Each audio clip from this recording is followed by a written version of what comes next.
봄 기운이 완연하다는 건 창문 너머로 불어오는 바람의 냄새부터 달라지는 법이지요. 겨우내 웅크리고 있던 나뭇가지들이 연두빛 새순을 틔우듯 제 마음에도 묵은 것들을 털어내고 싶은 기운이 스멀스멀 올라오고 있었어요.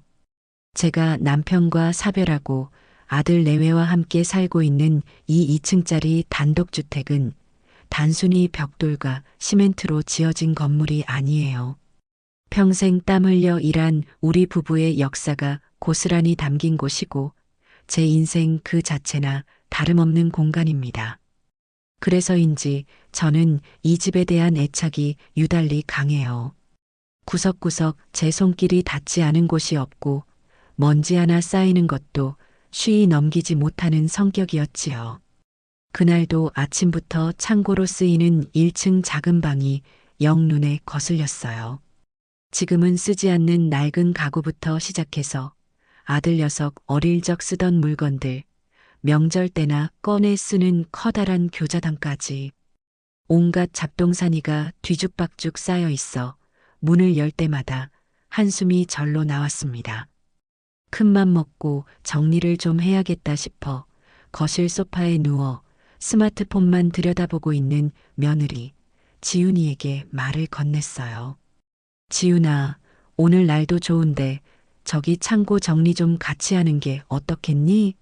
묵은 짐도 좀 버리고 안 쓰는 것들은 꺼내서 닦아놓게. 제 말에 지윤이는 화면에서 눈을 떼지도 않은 채 건성으로 대답했어요. 어머니, 그런 건 사람 써서 하세요. 요즘 세상에 누가 그런 걸 직접 해요? 귀찮게. 순간 망치로 머리를 한 대 맞은 것 같았습니다. 물론 사람을 쓸 수도 있겠지요. 하지만 제 말의 요지는 그게 아니었어요. 가족이 함께 땀 흘리며 집을 가꾸는 의미를 이야기하고 싶었던 건데 며느리는 그저 귀찮은 일로 치부해 버리는군요.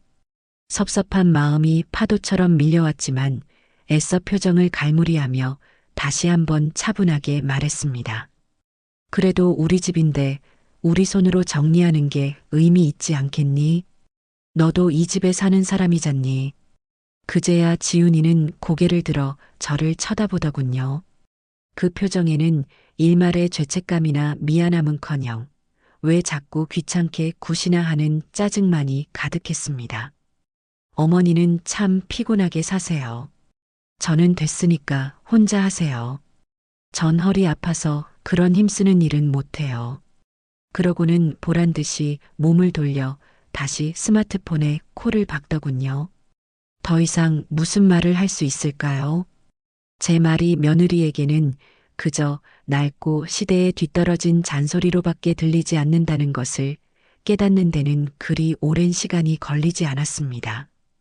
결국 저는 아무 말 없이 앞치마를 둘러매고 홀로 창고로 향했어요. 그래, 내 집 내가 정리하는데 누구의 도움을 바랄 것도 없지. 그런 오기가 생기더라고요.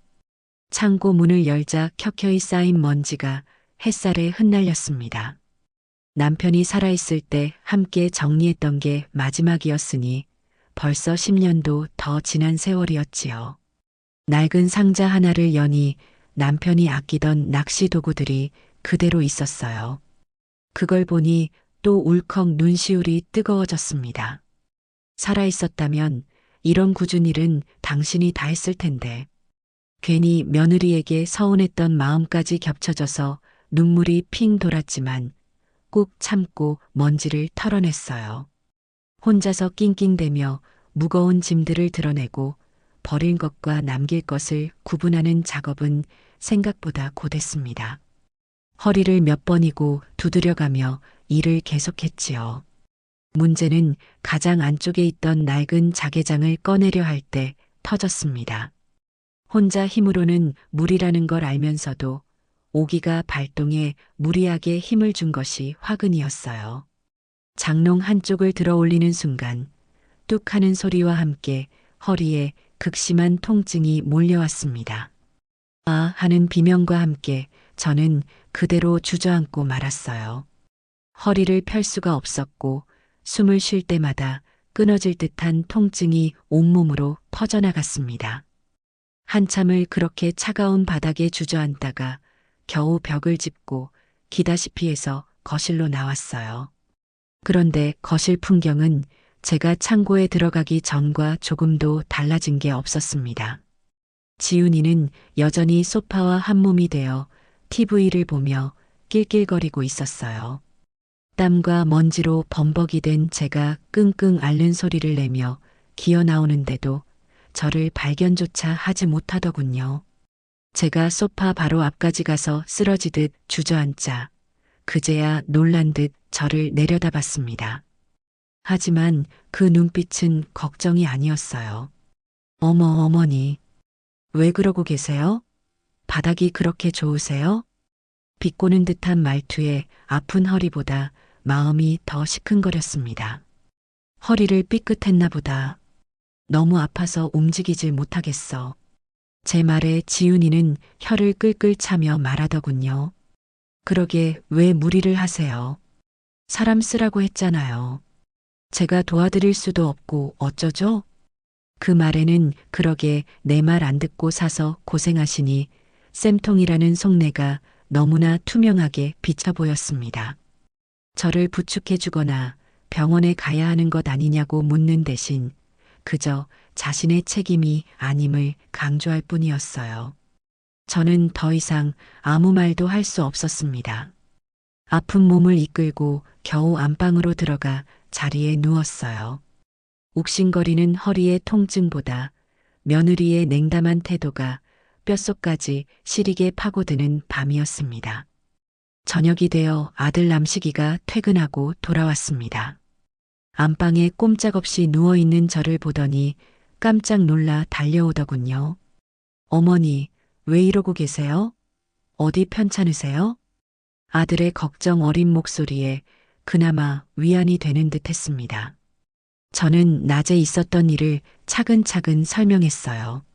창고 정리를 하자고 했다가 거절당한 일, 혼자서 정리하다 허리를 다친 일, 그리고 며느리의 반응까지. 제 이야기를 듣는 내내 남식이의 표정은 어둡게 굳어 있었습니다. 제가 지훈이하고 이야기 좀 하고 올게요. 어머니, 조금만 기다리세요. 아들은 단호한 표정으로 안방을 나갔습니다. 저는 아들이 제 마음을 알아주고 며느리의 잘못을 바로잡아 줄 것이라 굳게 믿었어요. 하지만 제 기대는 곧 산산조각이 나고 말았습니다. 방문 너머로 두 사람의 대화 소리가 들려왔어요. 처음에는 낮게 속삭이는 듯 하더니 이내 지훈이의 날카로운 목소리가 언성을 높이기 시작했습니다. 내가 일부러 그런 것도 아니잖아. 어머니가 고집 부리신 거지. 그리고 나도 힘들어. 하루 종일 집에만 있는 게 얼마나 눈치 보이는지 알아? 그런데 집안일까지 나보고 다 하라고 하면 어떡해. 아들의 목소리는 들리지 않았습니다. 그저 며느리의 짜증 섞인 항변만이 제 귀를 날카롭게 파고들었어요. 한참 후에 남식이는 무거운 발걸음으로 다시 안방에 들어왔습니다. 저는 기대에 찬 눈으로 아들을 바라봤어요. 하지만 아들의 입에서 나온 말은 제 가슴에 비수를 꽂는 것이었습니다. 엄마, 지훈이가 요즘 스트레스가 많아서 그래요. 취업 준비하는 게 생각보다 잘 안 되나 봐요. 그래서 좀 예민해져서 그런 거니까 엄마가 조금만 이해해줘요. 이해라니요. 지금 저더러 저 모든 상황을 이해하라는 말인가요? 시어머니가 자기 때문에 허리를 다쳐 누워 있는데도 미안한 기색 하나 없는 며느리를 그저 스트레스가 많다는 이유로 이해하고 넘어가라는 아들의 말이 저는 도무지 믿기지가 않았습니다. 아들은 제 편이 아니었어요. 제 아픔에 공감하기보다는 그저 아내와 어머니 사이의 갈등을 빨리 덮고 싶어 하는 무책임한 중재자일 뿐이었습니다. 너무나 실망스러워서 저는 아무 대답도 하지 않고 그냥 돌아 누워 버렸습니다. 등 뒤로 아들이 안절부절 못하는 기색이 느껴졌지만 입을 열고 싶지 않았어요. 그 어떤 변명도 듣고 싶지 않았습니다. 내 아들이라고 믿었던 존재에게서 처음으로 깊은 배신감을 느끼는 순간이었지요. 그날 이후로 저는 며칠을 꼼짝없이 누워 지내야 했습니다. 제가 자리를 보전하고 누우니 집안 꼴은 그야말로 엉망진창이 되어갔어요. 특히 부엌과 현관은 거의 쓰레기장을 방불케 했습니다. 지훈이는 삼시세끼를 전부 배달 음식으로 해결했어요. 먹는 것까지는 뭐라고 할 생각이 없었습니다. 하지만 문제는 그 뒤처리였지요.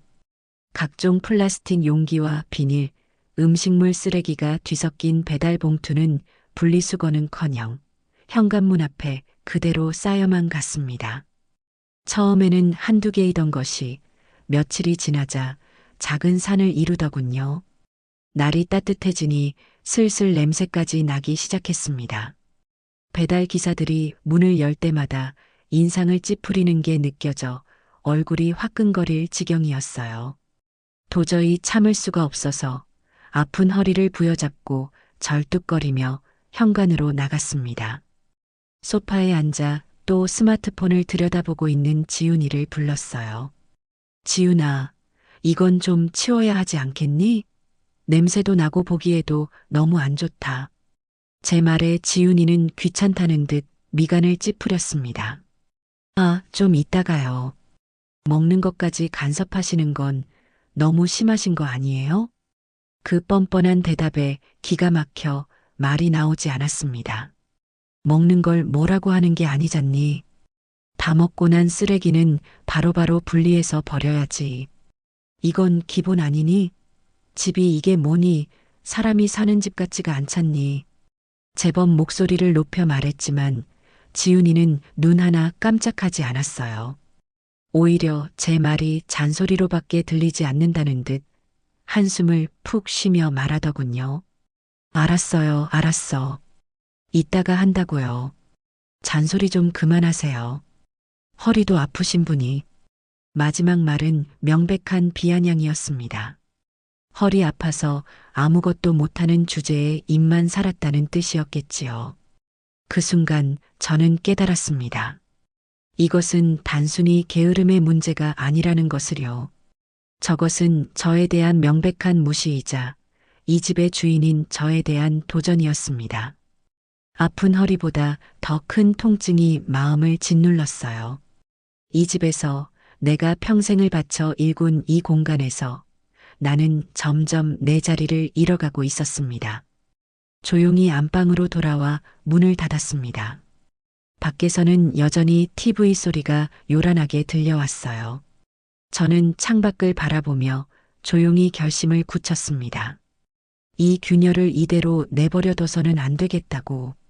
무언가 아주 단단한 결심을 해야 할 때가 오고 있다는 것을 직감할 수 있었습니다. 허리가 조금 나아져 지팡이라도 짚고 집안을 거동할 수 있게 되었을 때 저는 오랜만에 친구들에게 연락을 돌렸습니다. 볕 좋은 오후에 우리 집에 모여 차나 한잔하며 수다나 떨자고요. 평생을 동네에서 함께 늙어온 중마고우들이라 제 전화 한 통에 다들 흔쾌히 약속을 잡아주었어요. 혼자 끙끙 앓고만 있으니 마음에도 병이 드는 것 같아 일부러 사람들을 부른 것이지요. 약속 당일 저는 아침부터 분주하게 움직였습니다. 아직 허리가 성치 않아 무거운 건 들 수 없었지만 친구들이 좋아하던 쑥, 인절미를 사고 향 좋은 찻잎을 꺼내 닭이를 닦아놓는 정도는 할 수 있었어요. 거실에서 부산을 떠는 저를 보며 며느리 지훈이가 소파에 비스듬히 누운 채 물었습니다. 어머니, 아침부터 뭘 그렇게 하세요? 손님이라도 와요? 응, 영자랑 숙회 씌우기로 했어. 오랜만에 얼굴도 보고 싶고 해서. 제 말에 지훈이의 미간이 순간 구겨지는 것을 똑똑히 보았습니다. 마치 자기 집에 불청객이라도 들이닥치는 것 같은 표정이었어요. 저는 애써 그걸 무시하며 부탁했습니다. 이따 친구들 오면 너도 나와서 인사라도 좀 하렴. 어른들 오시는데 방에만 틀어박혀 있는 건 예의가 아니지. 아, 몰라요. 전 오늘 컨디션이 안 좋아서 좀 쉬어야겠어요. 알아서들 노세요. 지훈이는 그 말만 툭 던지고는 아예 제 쪽에서 등을 돌려버리더군요. 더는 말을 섞고 싶지 않아 저도 입을 다물었습니다. 그래, 너는 너대로 해라. 나도 나대로 하마. 그런 심정이었어요. 얼마 지나지 않아 친구들이 과일 바구니까지 사들고 현관문을 들어섰습니다. 정우가 몸은 좀 어때? 아이고, 얼굴이 반쪽이 됐네. 친구들의 따뜻한 위로에 그간 쌓였던 서름이 녹아내리는 것 같았어요. 저는 친구들을 거실에 앉히고 정성껏 준비한 차와 떡을 내어놓았습니다. 그런데 아가 얼굴이 안 보이네? 어디 출근했나? 영자가 며느리를 찾으며 물었어요. 저는 차마 컨디션이 안 좋아서 방에 누워 있다는 거짓말을 할 수가 없었습니다. 그저 어색하게 웃으며 안에 있나 보네 하고 얼버무렸지요. 친구들은 눈치가 빠른 사람들이라 더는 묻지 않았지만 그 침묵이 저를 더욱 비참하게 만들었습니다. 내 집에서 내 친구들을 초대해 놓고도 며느리 눈치를 보며 자불안석이라니요. 한참을 웃고 떠들었지만 마음 한구석은 계속 불편했어요. 결국 친구들은 제 안색을 살피며 생각보다 이른 시간에 자리에서 일어났습니다. 정욱이 너 맘고생이 심한가 보다. 무슨 일 있으면 꼭 연락해라. 친구들을 배웅하고 돌아오는데 등 뒤로 굳게 닫혔던 며느리의 방문이 벌컥 열렸습니다. 방에서 나온 지훈이는 머리가 까치집이 된 채로 나와서는 제게 대뜸 짜증을 냈어요. 어머니, 친구분들 오실 거면 미리 좀 알려주세요. 집에서 편하게 쉬지도 못하겠네. 시끄러워서 낮잠도 설쳤잖아요. 기가 막혔습니다.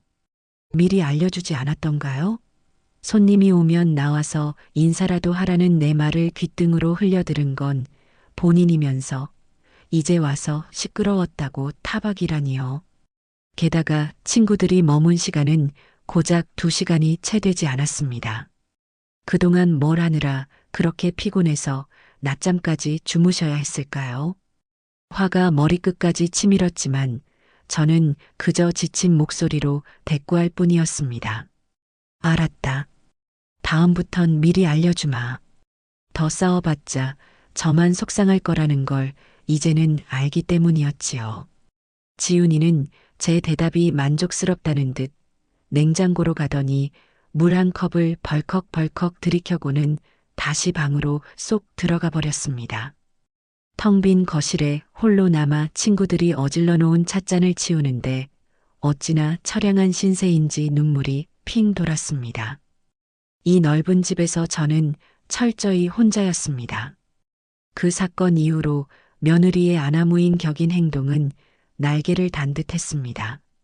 특히 냉장고를 볼 때마다 저는 속에서 천불이 났어요.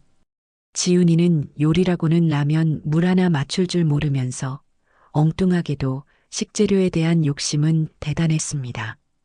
홈쇼핑이나 인터넷 쇼핑몰에서 유기농, 친환경 딱지가 붙은 비싼 식재료들을 툭하면 대량으로 주문하곤 했어요. 문제는 그 다음이었지요. 배송 온 식재료들은 포장도 뜯기지 않은 채 냉장고 신선실에 처박혔다가 존재조차 잊힌 채 썩어 나가기 일쑤였습니다. 하루는 냉장고에서 이상한 냄새가 나는 것 같아 문을 열었다가 경악을 금치 못했습니다. 값비싼 유기농 채소들은 시커멓게 물러터져 곰팡이가 피어 있었고 한우라고 자랑하며 사왔던 고기는 진공 포장 안에서 거무죽죽하게 변색되어 있었습니다. 이걸 다 돈으로 환산하면 얼마일까? 제 돈은 아니었지만 평생을 아끼고 절약하며 살아온 제게는 그야말로 죄악처럼 느껴지는 광경이었어요. 저는 고무장갑을 끼고 썩은 음식물들을 전부 꺼내 쓰레기 봉투에 담았습니다. 커다란 봉투 하나가 금세 가득 차더군요. 냉장고를 청소하고 환기를 시키는 내내 허리는 끊어질 듯 아팠고 마음은 분노로 들끓었습니다. 저녁에 거실에서 TV를 보고 있는 지훈이에게 다가가 쓰레기 봉투를 보여주며 말했습니다. 지훈아, 이게 다 뭔지 아니? 너가 사다 놓고 쳐다도 안 봐서 썩어버린 음식들이다. 살림을 안 할 거면 돈이라도 아껴야지. 이게 다 썩어서 버리는 게 얼마인 줄 알아? 제법 엄한 목소리로 꾸짖었지만 지훈이는 눈썹 하나 까딱하지 않았습니다. 오히려 저를 한심하다는 듯 쳐다보며 이렇게 쏘아붙이더군요. 제 돈으로 제가 사는데 무슨 상관이세요? 어머니 돈 아니잖아요. 버리는 게 아까우시면 어머니가 요리해서 드셨으면 됐겠네요. 말문이 턱 막혔습니다. 적반하장도 유분수지 어떻게 저런 말이 나올 수 있을까요? 제가 당신이 어질러 놓은 뒤치다꺼리나 하는 사람으로 보이나 봅니다. 분노로 온몸이 부들부들 떨렸어요. 너 지금 그게 무슨 말버릇이니? 내가 너 먹으라고 사온 걸 요리까지 해서 대령해야 한다는 말이니? 그리고 그게 정말 네 돈이 맞아? 매일 집에서 노는 애가 어디서 그런 돈이 나서 흥청망청 쓰는 거니? 저도 모르게 목소리가 높아졌습니다. 제 마지막 말에 지훈이의 얼굴이 순간 굳어지는가 싶더니 이내 더 악에 받친 목소리로 대들었어요. 제가 논다고요? 저 취업 준비하느라 스트레스 받는 거 안 보이세요? 그리고 돈 문제는 제가 알아서 할 테니 신경 끄세요. 어머니는 그냥 어머니 살림이나 잘하세요. 그러고는 제 손에 들려있던 쓰레기 봉투를 거칠게 빼앗아 현관 밖으로 나가버렸습니다. 잠시 후 돌아온 지훈이는 저를 쳐다보지도 않고 곧장 자기 방으로 들어가 문을 쾅 닫아버렸어요. 그 문소리가 마치 제 심장에 대못을 박는 소리처럼 아프게 울렸습니다. 저는 그 자리에 한참을 망연자실 서 있었습니다. 이제는 정말 안 되겠다는 생각이 들었어요.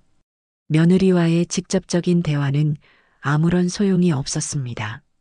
문제는 저 아이를 저렇게 만든 제 아들, 남식이에게 있었습니다. 그날 밤 저는 아들이 퇴근하기를 기다렸다가 조용히 서재로 불렀습니다. 그리고 낮에 있었던 일을 포함해 그동안 며느리가 보였던 모든 무례한 행동들을 하나도 빠짐없이 이야기해 주었어요. 제 친구들을 무시했던 일, 썩어나가는 음식물들, 그리고 방금 전에 그 말도 안 되는 말대꾸까지. 남식이는 제 이야기를 듣는 내내 고개를 숙인 채 아무 말이 없었습니다. 한참을 침묵하던 아들은 힘없는 목소리로 변명을 늘어놓기 시작했어요. 엄마, 미안해요. 지훈이가 요즘 많이 힘들어해서 그래요. 친구들은 다 좋은데 취직하는데 자기만 뒤처지는 것 같아서 자존감도 많이 떨어져 있고요. 그래서 더 예민하게 구는 걸 거예요. 또 그 소리였습니다. 저는 아들의 말을 단호하게 잘랐습니다. 힘들면, 스트레스를 받으면 시어머니한테 그렇게 함부로 해도 되는 거니? 힘들면 집안 살림은 내팽개치고 비싼 음식이나 사다 썩여도 되는 거냐고 묻는 거다. 그건 힘든 사람의 예민함이 아니라 그냥 버릇없고 이기적인 거야. 제 단호한 태도에 남식이는 더 이상 아무 말도 하지 못했습니다. 저는 그런 아들을 똑바로 쳐다보며 제 인생을 건 마지막 경고를 했습니다. 남식아, 똑똑히 들어라. 나는 이 집에서 더 이상 이렇게는 못 산다. 네 아내 교육 똑바로 시키지 않으면 이 집에서 너희와 함께 살 수 없어. 나가서 살든지 아니면 네 아내 버릇을 고치든지 둘 중 하나를 선택해. 이건 내 마지막 경고야. 제 입에서 나가서 살라는 말까지 나오자 아들의 얼굴이 하얗게 질렸습니다. 어머니, 제가 잘 말해볼게요. 다시는 이런 일 없도록 할게요. 아들은 그렇게 말하며 제 손을 잡았지만 저는 그 눈동자에서 희망을 읽을 수 없었어요. 아들은 이미 며느리에게 완전히 휘어잡혀 있었습니다. 제 말을 듣고 돌아서는 아들의 뒷모습을 보며 저는 어쩌면 이 경고가 아무런 소용이 없을지도 모른다는 불길한 예감에 사로잡혔습니다. 그리고 그 예감은 얼마 지나지 않아 끔찍한 현실이 되어 제게 돌아왔습니다. 아들의 다짐은 그저 공허한 메아리에 불과했습니다. 며칠간은 제 눈치를 보며 집안일을 하는 척 신용이라도 하던 며느리는 그 시간이 지나자 원래의 모습으로 돌아왔어요. 아니, 오히려 이전보다 더 교묘하고 은밀하게 저를 무시하기 시작했습니다. 제가 거실에 있으면 일부러 더 큰 소리로 친구와 통화하며 제 흉을 보기도 했고, 제가 해놓은 반찬은 손도 대지 않고 보란 듯이 배달 음식을 시켜 먹었지요. 아들은 그저 중간에서 안절부절 못할 뿐 아무런 해결책도 제시하지 못했습니다. 그런 날들이 반복되면서 제 마음속의 분노와 실망은 차곡차곡 쌓여 단단한 돌덩이처럼 굳어가고 있었어요. 그러던 어느 주말 오후 저는 제 눈을 의심하는 광경을 목격하고야 말았습니다. 거실 한가운데 놓인 장식장 위에는 남편이 생전에 아끼던 자그마한 도자기가 하나 있었습니다. 값비싼 골동품은 아니었지만 젊은 시절 남편이 스승님께 선물 받아 평생을 소중히 여겼던 물건이었어요. 남편의 손때가 묻은 그 도자기는 제게 남편의 분신과도 같은 유품이었습니다. 그런데 그 도자기가 있어야 할 자리가 텅 비어 있고 바닥에는 하얀 사기 조각들이 처참하게 흩어져 있었습니다. 그리고 그 옆에는 며느리 지훈이가 무선 청소기를 든 채 멀뚱히 서 있었어요. 이게 어떻게 된 거니? 제 목소리는 저도 모르게 떨려 나왔습니다. 지훈이는 아무렇지도 않다는 듯 어깨를 으쓱하며 말했어요. 아, 그거요? 청소기 돌리다가 밀대가 툭 쳤는데 그냥 쨍그랑하고 깨지던데요? 너무 약하게 만들어진 거 아니에요? 사과의 말은 단 한마디도 없었습니다. 마치 길가에 굴러다니는 돌멩이 하나를 걷어찬 사람처럼 너무나도 태연한 태도였어요. 저는 깨진 도자기 조각들을 주워 담으며 울컥 치밀어 오르는 슬픔을 억눌렀습니다. 남편의 흔적이, 우리의 추억이 이렇게 한순간에 산산조각이 나버린 것 같아 심장이 아팠어요. 지훈아, 너는 미안하다는 말도 안 나오니? 이게 나한테 어떤 물건인지 알면서 어떻게 이럴 수가 있어. 눈물이 섞인 제 질책에 지훈이는 귀찮다는 표정을 지으며 제게 인생 최악의 말을 내뱉었습니다. 어머니, 이런 건 비싼 것도 아닌데 그냥 버리시지 그랬어요. 자리만 차지하고 거추장스럽게. 제가 이따가 쓰레기랑 같이 버려드릴게요. 그 말을 듣는 순간 제 머릿속에 무언가가 툭 하고 끊어지는 소리가 들렸습니다. 슬픔은 순식간에 차가운 분노로 변했어요. 이 아이는 단순히 버릇이 없는 것을 넘어 타인의 소중한 감정을 짓밟는 것을 아무렇지도 않게 생각하는구나. 인간에 대한 기본적인 예의조차 없는 존재라는 것을 깨달았습니다. 저는 더 이상 아무 말도 하지 않고 깨진 사기 조각들을 소중히 끌어모아 제 방으로 들어왔습니다. 그리고 결심했어요. 더 이상은 저 아이와 한 공간에서 숨쉬며 살 수 없다고. 그날 이후 저는 며느리와의 모든 대화를 끊었습니다. 꼭 필요한 말이 아니면 입을 열지 않았고 눈도 마주치지 않았어요. 집안에는 숨막히는 정적만이 감돌았지요. 그러던 어느 날 우편함을 확인하러 나갔다가 며느리 앞으로 온 우편물 하나를 발견했습니다. 유명 카드사에서 온 것이었는데 봉투의 투명한 창 너머로 최종 납부 통지라는 붉은 글씨가 선명하게 보였어요. 보통의 경우라면 남의 우편물을 함부로 볼 생각은 하지 않았을 겁니다. 하지만 그 순간 저는 강한 불길함에 사로잡혔어요. 매일 집에서 노는 애가 어디서 돈이 나서. 제 스스로 던졌던 질문이 머릿속을 스쳐 지나갔습니다. 저는 잠시 망설이다. 아무도 보지 않는 것을 확인하고 조심스럽게 봉투를 뜯었습니다. 제 손은 가늘게 떨리고 있었어요. 안에는 카드 명세서와 함께 독촉장이 들어 있었습니다. 그리고 그 내용을 확인한 저는 제 눈을 의심했습니다. 명세서에 찍힌 카드 사용액은 제 상상을 아득히 뛰어넘는 금액이었어요. 수백만 원에 달하는 카드값이 몇 달째 연체되어 있었고 그 사용 내역은 더 가관이었습니다. 명품 가방, 백화점 쇼핑, 고급 레스토랑, 피부 관리실, 전부 사치와 향락을 위한 지출뿐이었어요. 아들 남식이의 월급으로는 도저히 감당할 수 없는 수준의 씀씀이었습니다. 그제야 모든 퍼즐이 맞춰지는 기분이었어요. 취업 스트레스라는 것은 모두 거짓말이었던 겁니다. 아들 몰래 카드 빚을 내어 호화로운 생활을 즐기고 있었던 것이지요. 제가 그동안 음식 썩힌다고 타박했던 것들이 얼마나 우스웠을까요? 이미 수백만 원의 빚을 지고 있는 아이에게 몇만 원짜리 식재료는 돈으로도 보이지 않았을 겁니다. 저는 떨리는 손으로 우편물을 다시 봉투에 넣었습니다. 아들에게 이 사실을 알려야 할까? 하지만 이미 며느리에게 휘어잡힌 아들이 과연 제 말을 믿어줄까요? 오히려 저를 의부증 걸린 시어머니로 몰아세울지도 모를 일이었습니다. 저는 일단 이 사실을 가슴에 묻어두기로 했습니다. 하지만 이제 며느리를 향한 제 마음속에는 불신을 넘어선 경멸감만이 남게 되었어요. 그리고 며칠 뒤 제 인내심을 완전히 바닥나게 만든 결정적인 사건이 터지고야 말았습니다. 그날 오후 저는 안방에서 조용히 책을 읽고 있었어요. 그때 제 휴대폰이 띠링하는 소리와 함께 진동했습니다. 무심코 화면을 확인한 저는 그대로 얼어붙고 말았습니다. 화면에는 이런 문자가 떠 있었어요.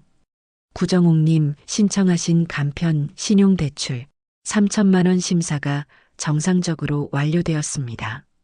처음에는 스팸 문자라고 생각했습니다. 저는 평생 은행 대출은커녕 누구에게 돈 한 푼 아쉬운 소리하며 살아본 적이 없는 사람이었으니까요. 그런데 문자를 보낸 곳이 제법 이름 있는 제2금융권 회사 이름이었습니다. 이상한 마음에 문자에 적힌 고객센터 번호로 전화를 걸어 확인을 요청했어요. 상담원은 제 이름과 생년월일을 확인하더니 오늘 오전에 제 명의로 대출 신청이 접수된 것이 맞다고 확인해 주었습니다. 순간 머리가 아찔해지며 온몸의 피가 차갑게 식는 것 같았습니다. 대체 누가 내 명의로 대출을? 그때 며칠 전의 기억 하나가 섬광처럼 뇌리를 스치고 지나갔습니다. 거실에서 잠시 자리를 비운 사이 지훈이가 제 가방을 뒤적거리고 있던 모습이 떠올랐어요.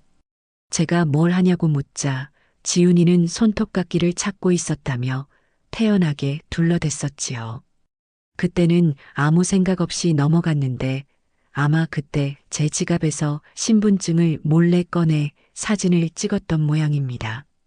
요즘은 신분증 사진만 있으면 비대면으로도 대출이 가능하다는 말을 들은 기억이 났어요.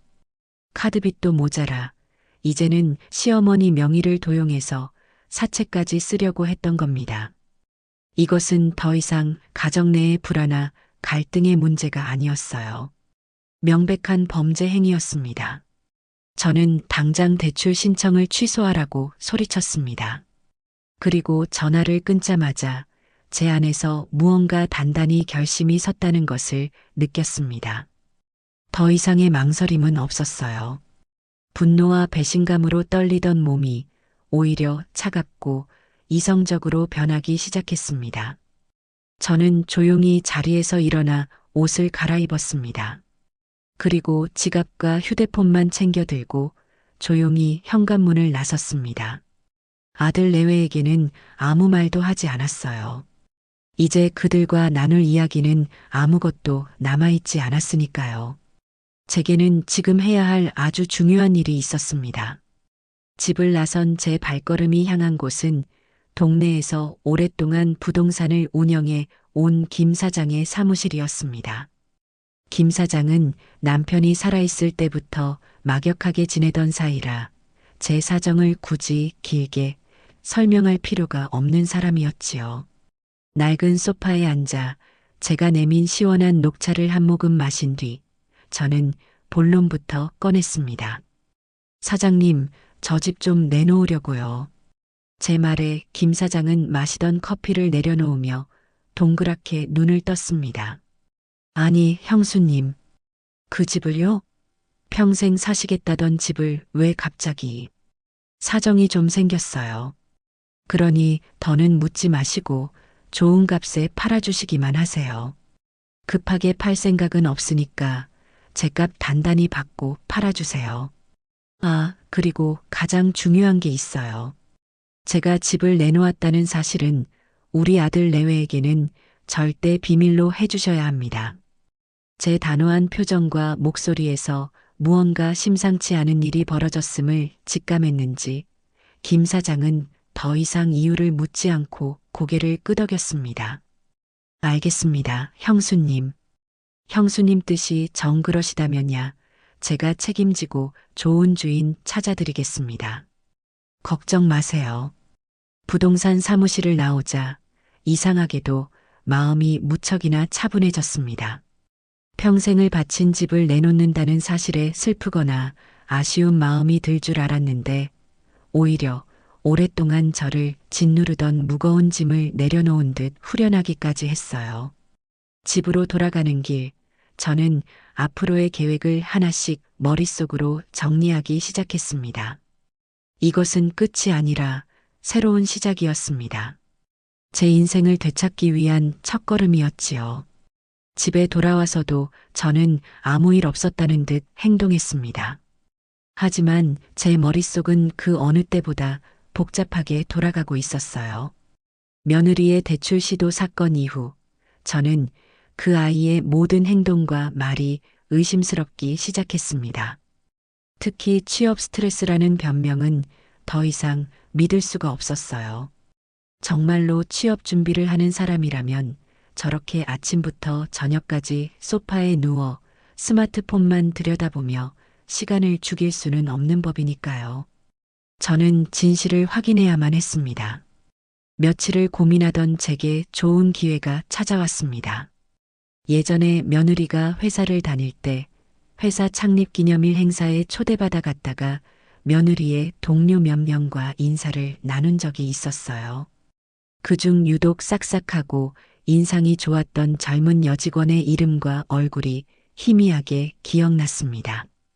저는 혹시나 하는 마음에 며느리의 예전 회사 홈페이지에 들어가 직원 명단을 찾아보았고 다행히 그 직원의 이름을 찾아낼 수 있었어요. 그리고 무작정 회사 대표 번호로 전화를 걸어 그 직원을 바꿔달라고 요청했습니다.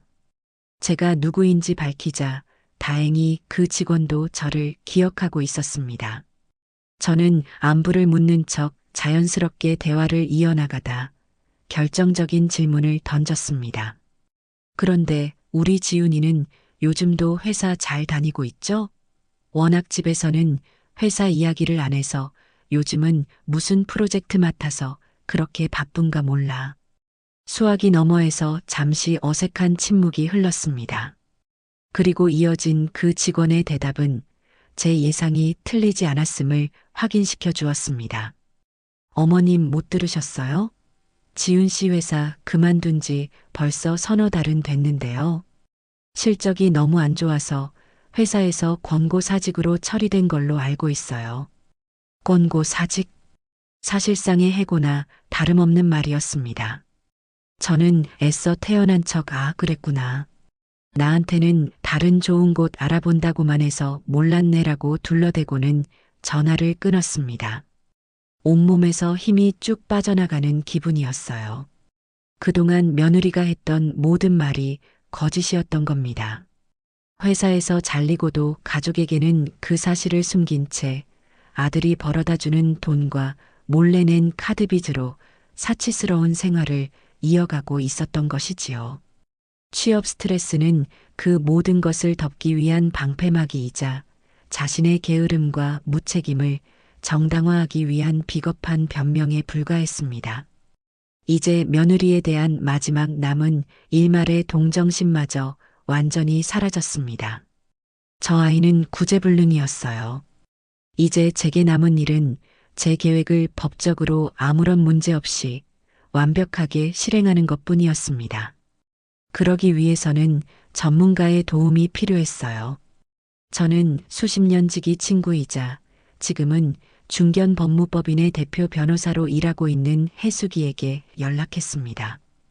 오랜만에 만나자는 제 말에 해수기는 바쁜 시간을 쪼개어 자신의 사무실 근처에 있는 한적한 한정식 집에 약속을 잡아주었어요.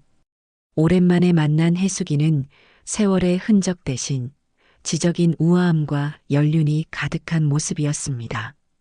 우리는 반갑게 인사를 나누고 음식이 나오기 전 제가 먼저 입을 열었습니다.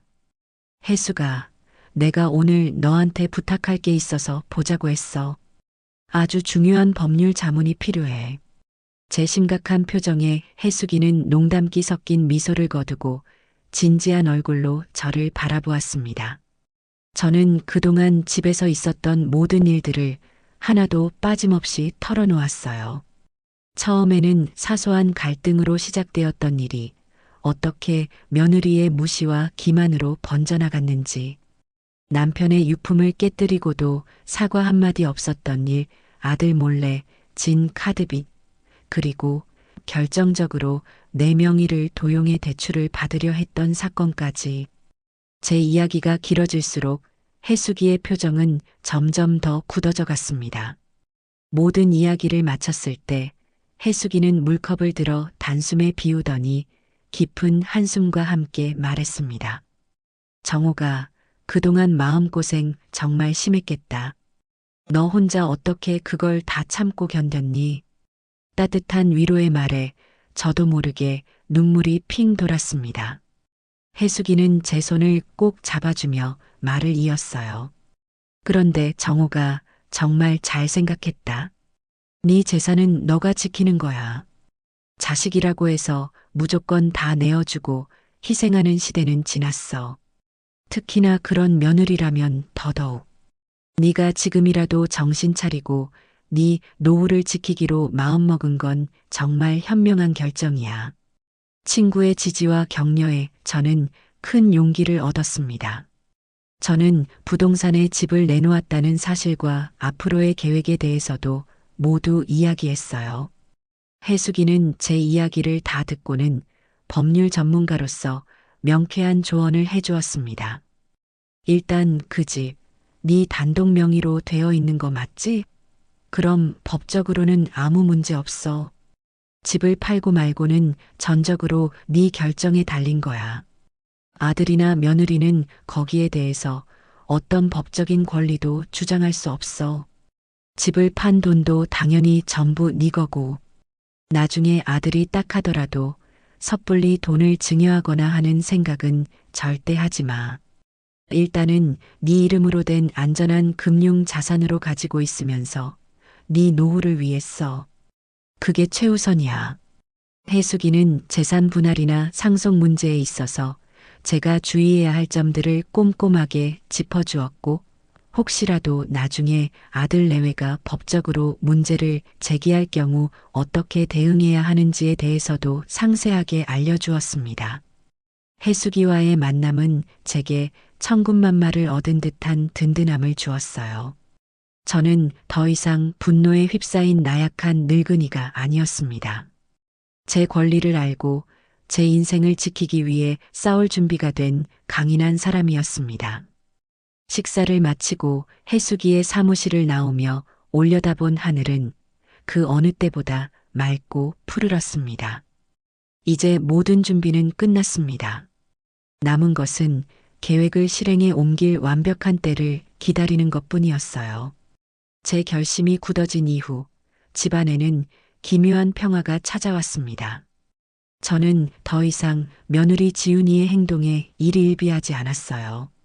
아침에 늦잠을 자든 하루 종일 소파에 누워 TV를 보든 배달 음식을 시켜 먹고 쓰레기를 쌓아두든 그 어떤 잔소리도 하지 않았습니다.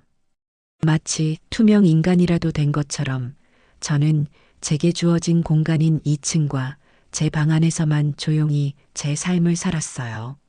아침에 일어나면 정갈하게 제 식사를 차려 먹었고 오후에는 책을 읽거나 뜨개질을 하며 시간을 보냈습니다. 1층에서 무슨 일이 벌어지든 그곳이 얼마나 더러워지든 애써 눈을 감았습니다. 제 마음속에서는 이미 그 공간을 떠나보냈기 때문이었지요. 제 이런 변화를 며느리는 항복으로 받아들인 모양이었습니다. 시어머니의 잔소리가 사라지자 지훈이의 게으름과 나태함은 곱비 풀린 망아지처럼 날뛰기 시작했어요. 1층 거실은 온갖 잡동사니와 옷가지들이 뒤섞여 발 디딜 틈이 없어졌고 부엌 싱크대에는 언제 썼는지 모를 그릇들이 탑처럼 쌓여갔습니다. 현관 앞 쓰레기 더미는 이제 일상이 되어버렸지요. 가끔 2층에서 내려다보는 1층의 풍경은 제가 평생을 갖고 온 집이라고는 믿을 수 없을 만큼 처참했습니다. 하지만 이상하게도 화가 나지는 않았어요. 그저 그래 마음껏 누려보렴. 그럴 날도 얼마 남지 않았으니 하는 차가운 생각만이 들 뿐이었습니다. 아들 남식이는 이런 기묘한 평화를 오히려 반기는 눈치였습니다. 저와 지훈이 사이에 팽팽한 긴장감이 사라지니 중간에서 눈치 보지 않아도 되는 상황이 편했던 것이지요. 퇴근하고 돌아오면 엉망인 집안 꼴에 잠시 인상을 찌푸리기도 했지만 지훈이가 애교 섞인 목소리로 자기야, 나 오늘 너무 피곤해서 그랬어. 내일 치울게라고 말하면 금세 해벌쭉해서는 괜찮아. 힘들면 쉬어야지라며 며느리의 편을 들어주기 바빴습니다. 제 아들이지만 어쩌면 저렇게 어리석고 무책임할 수 있을까 싶어 혀를 찰 때가 한두 번이 아니었어요. 그들은 자신들이 딛고 서 있는 땅이 꺼져가고 있다는 사실을 전혀 눈치채지 못한 채 위태로운 평화 속에서 하루하루를 보내고 있었습니다. 그러던 어느 주말 제게 절호의 기회가 찾아왔습니다. 지훈이가 친구들과 1박 2일로 근교에 여행을 가기로 했다며 아들에게 허락을 구하더군요. 남식이는 그래, 스트레스도 풀고 좋지. 내가 용돈 줄게라며 오히려 신이 나서 지갑을 열었습니다. 저는 그들의 대화를 2층 계단에 서서 조용히 듣고 있었어요. 지훈이가 집을 비운다는 사실을 확인하자마자 저는 부동산 김 사장에게 전화를 걸었습니다. 사장님, 저예요. 내일 오후쯤에 집 보러 올 사람 있으면 약속 좀 잡아주세요. 마침 아들 내외가 집을 비우거든요. 김 사장은 제 말뜻을 금세 알아듣고는 알겠습니다. 형수님. 마침 집 보고 싶다는 분들이 몇 팀 있었는데 잘 됐네요. 제가 시간 맞춰서 연락드리겠습니다라며 흔쾌히 대답했습니다. 다음 날 지훈이가 아침 일찍부터 요란하게 꾸미고 여행을 떠나고 남식이는 회사에 출근하고 난 뒤 집에는 오롯이 저 혼자만 남았습니다. 저는 우선 2층 제 공간을 깨끗하게 청소하고 환기를 시켰어요. 그리고 1층으로 내려와 최소한 손님이 발을 디딜 공간이라도 있어야겠다 싶어 거실과 현관만 대충 치웠습니다. 하지만 부엌과 아들 내외의 침실은 일부러 손대지 않았어요. 그들이 어떻게 살고 있는지 있는 그대로 보여줄 필요가 있었으니까요. 오후 2시가 되자 김 사장이 젊은 부부 한 쌍을 데리고 집으로 들어왔습니다. 신혼부부인 듯 두 사람의 얼굴에는 새로운 보금자리를 구한다는 설렘과 기대가 가득했어요. 형수님, 인사하세요. 이 집을 아주 마음에 들어 하시는 분들입니다. 저는 인자한 미소를 지으며 그들을 맞이했습니다. 먼저 거실과 부엌을 둘러본 젊은 부부의 표정이 미묘하게 굳어지는 것이 느껴졌어요. 제가 아무리 치웠다고는 하지만 곳곳에 배어있는 지저분한 생활의 흔적까지 감출 수는 없었기 때문이지요. 김 사장이 재빨리 분위기를 수습하며 말했습니다. 요즘 젊은 사람들이 워낙 바쁘게 살다 보니 살림이 좀 그렇죠. 이 집은 구조가 아주 잘 빠지고 햇볕도 잘 들어서 조금만 손보면 아주 근사해질 겁니다.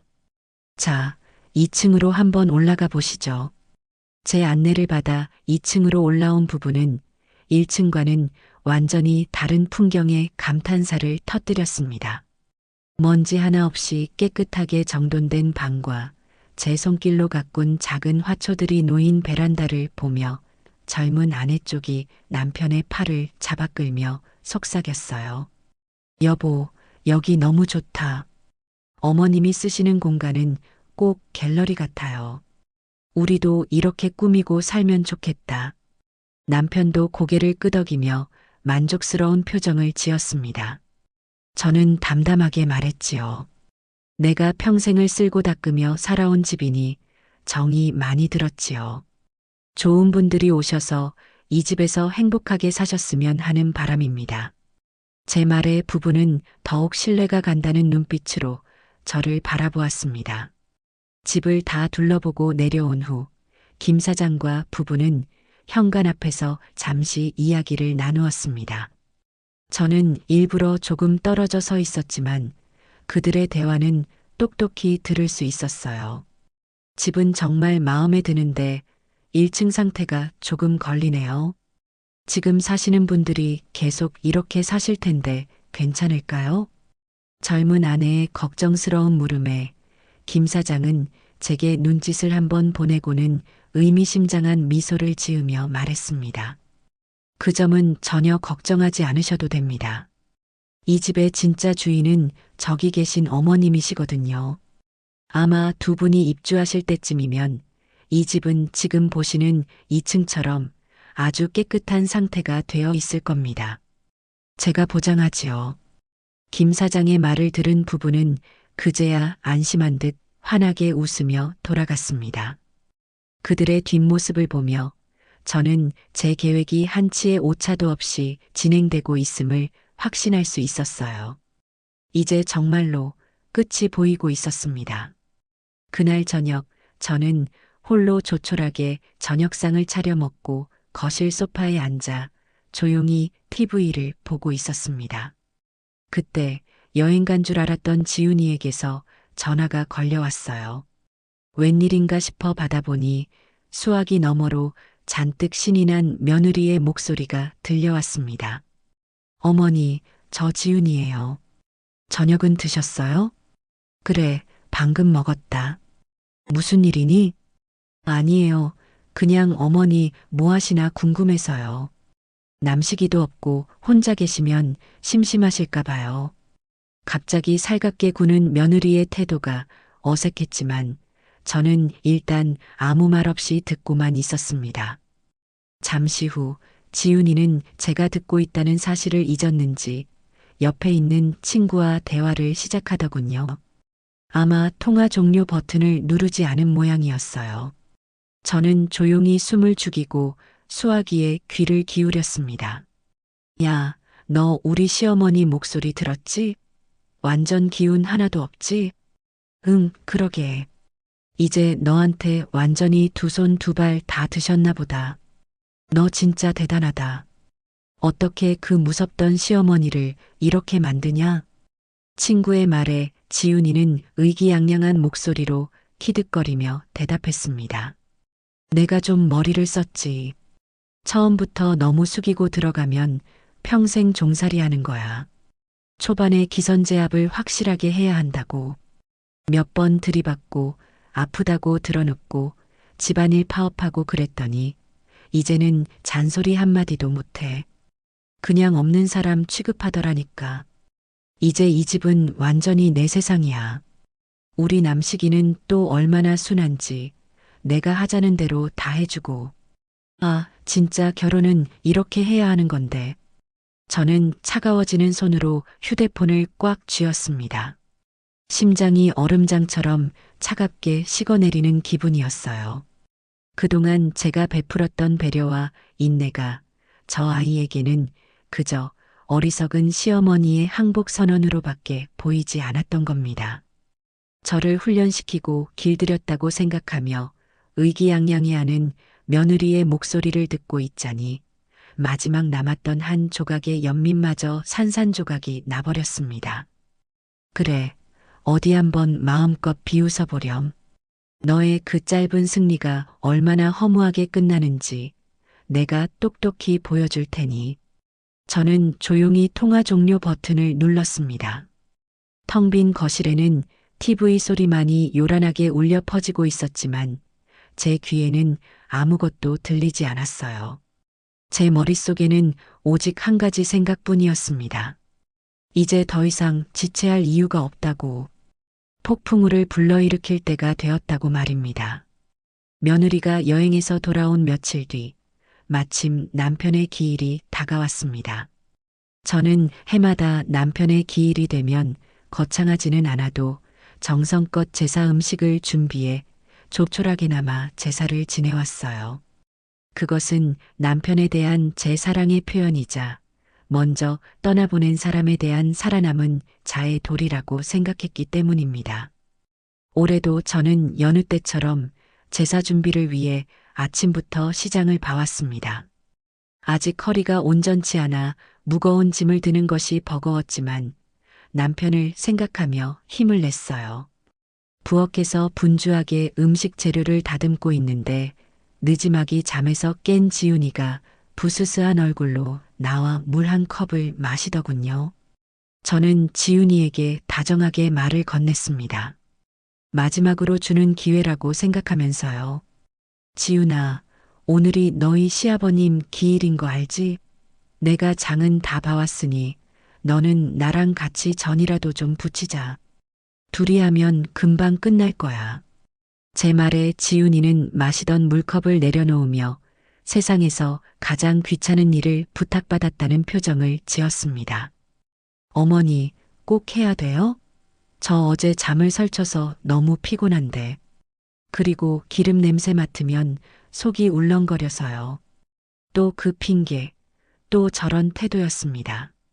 속에서 천불이 끓어오르는 것 같았지만 저는 애써 분노를 억누르며 차분한 목소리로 타일렀습니다. 그래도 1년에 딱 한 번뿐인 시아버님 제사잖니. 너도 이 집의 며느리인데 이 정도는 함께하는 게 도리 아니겠니? 피곤해도 조금만 참고 도와주렴. 제 간곡한 부탁에도 지훈이는 요지부동이었습니다. 오히려 소파에 가서 드러누우며 제게 신경질적으로 쏘아붙였어요. 아, 정말. 어머니, 그런 구시대적인 건 이제 그만 좀 하세요. 돌아가신 분은 돌아가신 거고 산 사람은 살아야죠. 전 허리 아파서 그런 거 못해요. 정하시고 싶으시면 어머니 혼자 하세요. 그 말을 듣는 순간 저는 손에 들고 있던 팔을 도마 위에 내려놓았습니다. 구시대적인 것. 남편을 향한 제 그리움과 사랑이 며느리에게는 그저 귀찮고 시대에 뒤떨어진 구닥다리 관습일 뿐이었습니다. 더 이상은 참을 수가 없었어요. 저는 앞치마를 벗어 던지고 소파에 누워있는 지훈이 앞에 가서 섰습니다. 그리고 제 평생 처음으로 얼음장처럼 차갑고 단호한 목소리로 며느리를 꾸짖었습니다. 일어나라. 제 목소리에 담긴 서늘한 기운에 지훈이도 놀랐는지 마지못해 몸을 일으켰습니다. 저는 그런 며느리의 눈을 똑바로 쳐다보며 말했어요. 너는 이 집의 며느리로서의 도리는 물론이고 한 인간으로서의 기본적인 예의조차 없구나. 좋다. 그렇게 이 집의 방식이 싫고 내가 하는 모든 것이 구시대적이라 마음에 안 든다면 너희가 이 집에서 나가 살아라. 더 이상은 너 같은 애와 한 지붕 밑에서 살 수 없다. 제 입에서 나가 살라는 폭탄 선언이 터져 나오자 지훈이의 얼굴이 시뻘개졌습니다. 아마 제가 이렇게까지 강하게 나올 줄은 꿈에도 몰랐을 겁니다. 잠시 당황하는가 싶더니 이내 적반하장으로 악을 쓰기 시작하더군요. 뭐라고요? 지금 저희더러 나가라고요? 어머니, 이 집이 어머니 혼자 집이에요? 남식이도 아들인데 권리가 있는 거 아니에요? 그리고 제가 뭘 그렇게 잘못했어요. 맨날 청소해라, 살림해라, 제사 지내라. 저도 이제 이 집 생활 지긋지긋해요. 어머니 잔소리 듣는 거 신물 난다고요. 지훈이는 분에 못 이겨 씩씩거리며 제게 해서는 안 될 마지막 말을 내뱉고야 말았습니다. 그렇게 이 집 살림하는 게 싫고 제 잔소리 듣는 게 싫으면 차라리 이 집을 파시든가요? 그럼 저도 더 이상 이런 꼴 안 보고 살아도 되잖아요. 그 말이 터져 나오는 순간 집안의 모든 공기가 멈춘 듯 했습니다. 지훈이는 자기가 무슨 말을 내뱉었는지도 모르는 듯 분에 찬 얼굴로 저를 노려보고 있었어요. 저는 그 얼굴을 가만히 들여다보았습니다. 그리고 아주 천천히 제 입가에 희미한 미소가 번지는 것을 느꼈습니다. 드디어 내 입으로 그 말을 했구나. 저는 며느리의 눈을 똑바로 쳐다보며 제 평생 가장 차분하고 조용한 목소리로 대답했습니다. 그래, 내 소원이 정 그렇다면 내가 들어주도록 하마. 제 대답에 지훈이의 표정이 순간 멍하게 변했습니다. 제가 무슨 말을 하는지 이해하지 못하는 얼굴이었어요. 저는 그 얼굴을 뒤로하고 조용히 제 방으로 들어와 문을 닫았습니다. 그리고 곧장 부동산 김 사장에게 전화를 걸었어요. 사장님, 저예요. 지난번에 집 보러 왔던 그 신혼부부, 아직 이 집 계약할 의사 있다고 했지요? 당장 내일 계약하자고 전해주세요.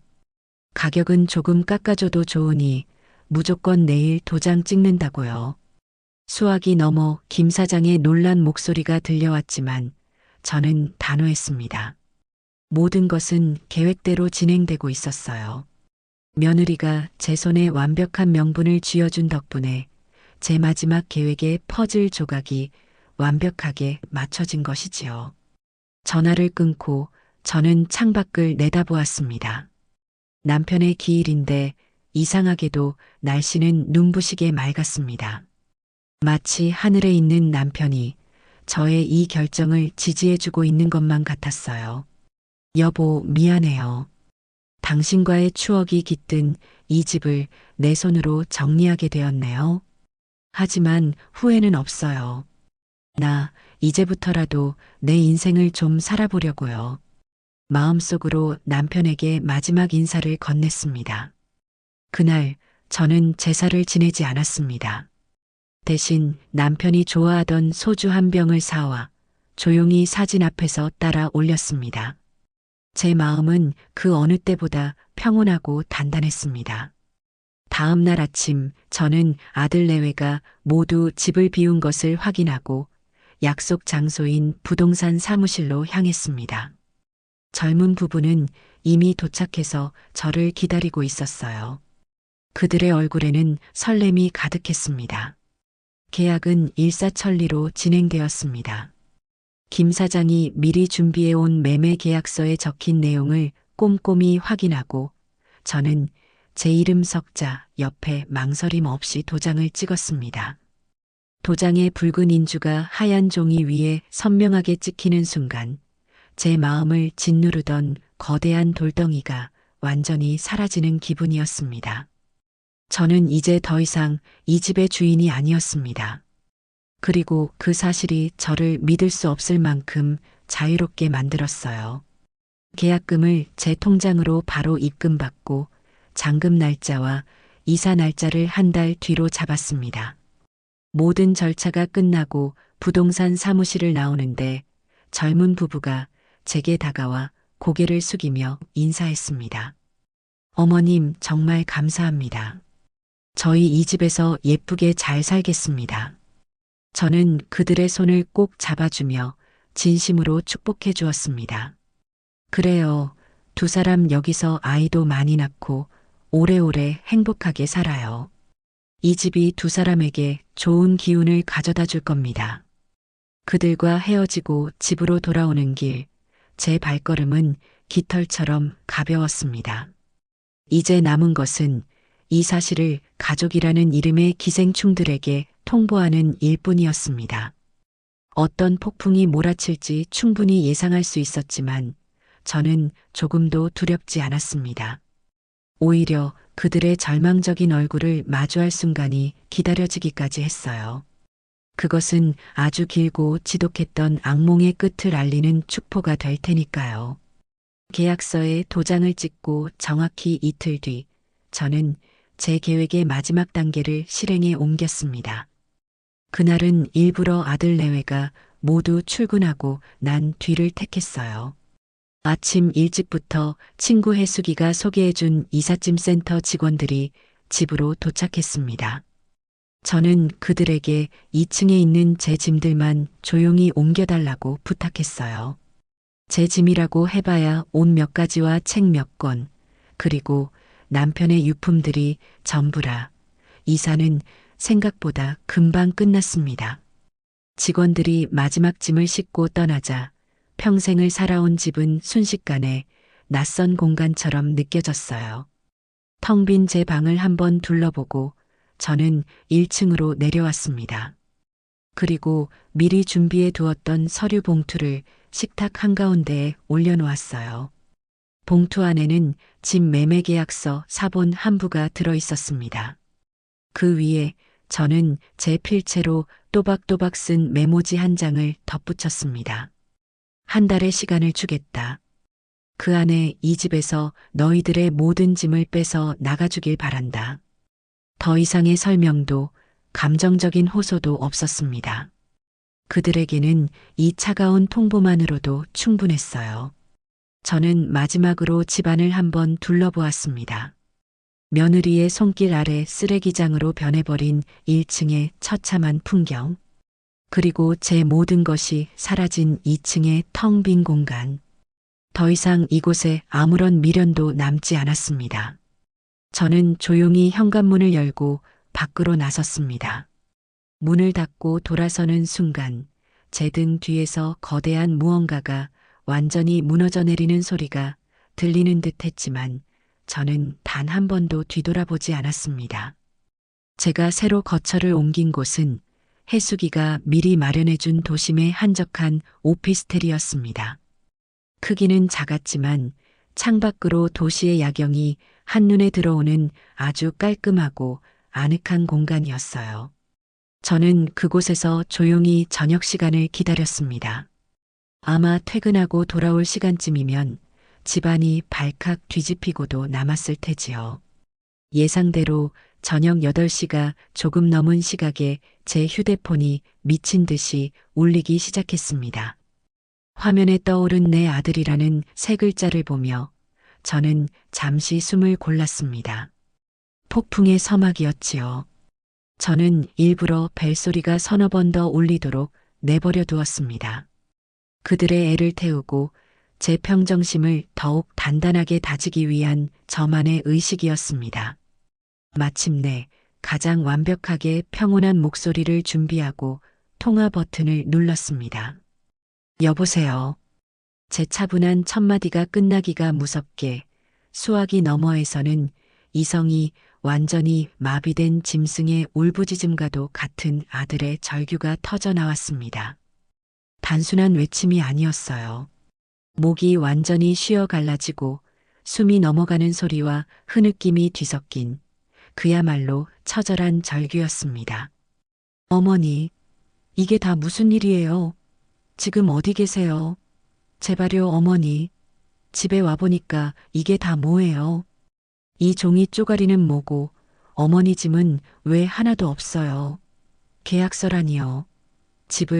우리 집을 파셨다는 게 그게 정말이에요? 아니죠? 제발 아니라고 말해주세요. 아들의 목소리는 공포와 충격 그리고 배신감으로 완전히 뒤엉켜 갈피를 잡지 못하고 있었습니다. 쉴 새 없이 쏟아내는 질문들 속에서 아들이 얼마나 극심한 혼란에 빠져 있는지가 고스란히 느껴졌어요. 하지만 제 마음속에서는 그 어떤 동정심이나 연민도 피어오르지 않았습니다. 오히려 이제야 상황 파악이 되냐는 냉소적인 생각마저 들더군요.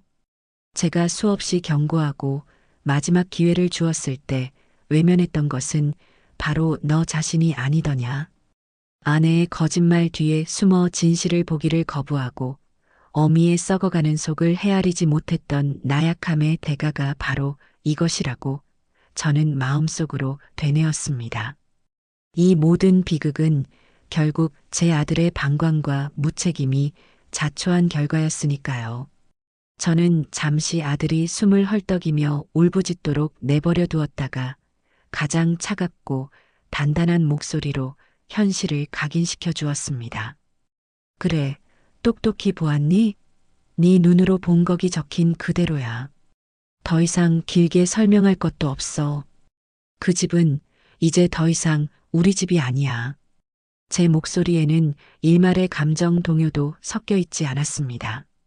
마치 나와는 아무 상관없는 남의 일을 이야기하듯 건조하고 사무적인 어조였지요.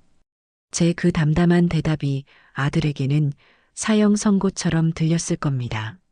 수화기 너머에서 아들은 말을 잃고 그저 끄끄거리며 무너져 내리는 소리만을 내뱉었습니다.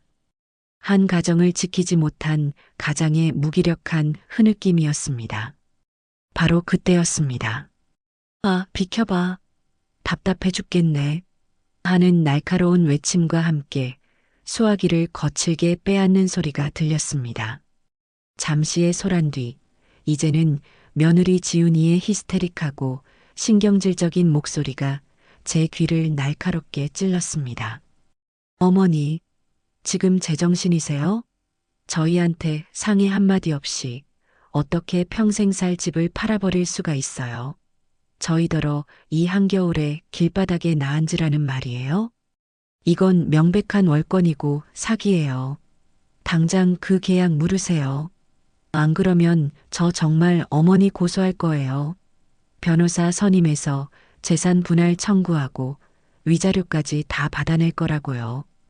고소라니요. 재산 분할이라니요. 상황 파악이 전혀 되지 않는 것을 넘어 자신의 처지가 얼마나 위태로운지조차 인지하지 못하는 어리석음이었습니다. 저는 저도 모르게 피식하고 웃음이 터져 나오는 것을 간신히 참았습니다. 며느리의 그 자신만만한 협박이 제게는 그저 귀여운 강아지가 짖어대는 소리처럼 우습게만 들렸어요. 저는 일부러 더 다정하고 상냥한 목소리를 꾸며내어 마치 철없는 아이를 타이르듯 지훈이에게 대답해 주었습니다. 아가, 왜 그렇게까지 화를 내고 그러니? 목소리만 높인다고 해결될 일이 아니잖니. 나는 그저 네 소원을 들어준 것뿐이란다. 한번 잘 생각해 보렴. 네가 매일같이 입에 달고 살던 말이 뭐였니? 저는 잠시 말을 끊고 지훈이가 제 말의 의미를 곱씹을 시간을 주었습니다. 그리고는 천천히 아주 상냥하게 말을 이어나갔습니다. 이 집 청소하고 살림하는 거 지긋지긋하다. 어머니 잔소리 듣는 거 신물난다. 차라리 이 집을 팔아버렸으면 속이 시원하겠다. 매일같이 그렇게 노래를 불렀잖니. 나는 네가 그 집에서 사는 걸 너무나도 불행해하고 힘들어하는 것 같아서 큰 결심을 하고 도와준 것뿐이야. 네가 그토록 벗어나고 싶어하던 지긋지긋한 집과 신물나는 시어머니로부터 널 해방시켜 준 거란다. 그런데 내가 뭘 잘못한 거니?